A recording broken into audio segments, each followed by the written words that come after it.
দাদা, আমি কাজের টাকাটা পেয়ে গেছি। তাই? আমিও পেয়ে গেছি। কত পেয়েছিস তুই? 5,000। আমিও মাইনা পেয়ে গেছি। এই দেখ, পুরো 7,000 টাকা। ভালোই হলো বল, বাড়িতে বাজার নেই, বাজারটাও করতে পারবো, আর আগের মাসে মায়ের ওষুধটাও কিনতে পারিনি, মায়ের ওষুধটাও কিনতে পারবো। হ্যাঁ রে দাদা, আগের মাসে তো মায়ের ওষুধ নেওয়া হয়নি, এই মাসে নিতে পারবো। যাক, কিছুদিনের জন্য একটু চিন্তামুক্ত হতে পারলাম বল। হ্যাঁ, ঠিক বলেছিস। তোমরা তোমাদের মজুরি পেয়ে গেছো কাজের? হ্যাঁ মালিক, এই তো একটু আগে পেলাম। আচ্ছা, তোমরা দুজন কত টাকা মজুরি পেয়েছো? মালিক, আমি 7,000 টাকা আর আমার বোন 5,000 টাকা। এত কম মজুরি? আচ্ছা, তোমরা কি এত টাকায় মজুরি পাও? হ্যাঁ মালিক, আমি 5,000 টাকা পাই আর দাদা 7,000। তোমাদের কোনো ছুটি ছিল না তো, কিংবা আগের মাসে অগ্রিম কোনো টাকা নিয়েছিলে যার জন্য তোমাদের টাকা কাটা হয়েছে? না না মালিক, আমরা তো কোনো ছুটি করিনি, আমরা তো রোজ কাজে এসেছি। আচ্ছা ঠিক আছে, আমি যখন তোমাদেরকে আমার অফিসে রাখবো তোমরা আমার অফিসে চলে আসবে, ঠিক আছে? মালিক, আপনি আমাদের অফিসে রাখছেন কেন? আমরা কি কিছু ভুল কাজ করেছি? হ্যাঁ মালিক, আমরা তো কিছু করিনি, আমরা তো ঠিকঠাক ভাবেই কাজ করি। আরে না না, তেমন কিছু না। আসলে আমার কিছু জানার আছে, সেই কারণেই তোমাদেরকে ডাকছি। আমি যখন তোমাদেরকে ডাকবো তোমরা আমার অফিসে চলে আসবে, ঠিক আছে? আচ্ছা মালিক।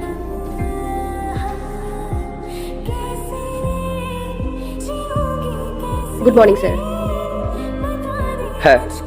আচ্ছা, সবাই ঠিকঠাক করে মাইনা পাচ্ছে তো? হ্যাঁ স্যার, আমি সবাইকে ঠিকঠাক মতো মাইনে দিয়ে দিয়েছি। আচ্ছা, ওই গোপালের যে আছে না, ওদের স্যালারি কত? স্যার, ওই গোপালের মাইনে 12,000 টাকা আর জিয়ার মাইনে 10,000 টাকা। আচ্ছা, তাহলে ওদের মাইনাটা পেয়ে গেছে, তাই তো? হ্যাঁ স্যার, আমি সবার মাইনে দিয়ে দিয়েছি। কিন্তু আপনি এতবার করে কেন জিজ্ঞেস করছেন? কোনো প্রবলেম হয়েছে? একটু ওয়েট করো, সব বলছি। গোপাল, জিয়া, একটু ভিতরে এসো তো। হ্যাঁ মালিক, বলুন। গোপাল, একটা কথা বলো, তোমাদের দুজনের মাইনা কত? মালিক, আমার 7,000 টাকা আর আমার বোনের 5,000 টাকা।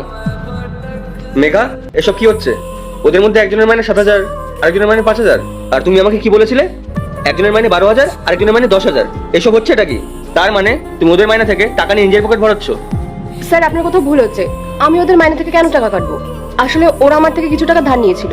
এই, তোমরা এখানে দাঁড়িয়ে দাঁড়িয়ে কি দেখছো? যাও এখান থেকে, আমি স্যারের সাথে কথা বলে নিচ্ছি। এই শোনো, ওরা কোথাও যাবে না, ওরা এখানেই থাকবে। আমাদের মধ্যে যা কথা হবে ওরা সবকিছু শুনবে। এরপর কি হয় সেটা দেখার আগে মায়ের কাছে 5 টাকা চাইলে 10 টাকা দেই, একটা রুটি চাইলে 2টা রুটি দেই। সেই মাকে যদি ভালোবেসে থাকো তাহলে ভিডিওটিতে লাইক দিয়ে চ্যানেলটিকে সাবস্ক্রাইব করে কমেন্টে মা লিখে যাও। ওদের তো জানা উচিত যে আমার পেছনে পেছনে ওদের সঙ্গে কি অন্যায়টা হচ্ছে। মালিক, উনি তো আমাকে 7,000 টাকা আর আমার বোনকে 5,000 টাকা, উনি তো প্রত্যেক মাসে আমাদেরকে এই টাকাটাই দেন। উনি তো মিথ্যে কথা বলছেন। এই, একদম চুপ করো। স্যার, ও মিথ্যা কথা বলছে। যেই আপনি টাকার কথা তুললেন, ওদের টাকার প্রতি লোভ চলে এসেছে, তাই ওরা আপনার কাছে মিথ্যা কথা বলছে। না মালিক, আমরা গরিব হতে পারি কিন্তু মিথ্যে কথা বলবো না।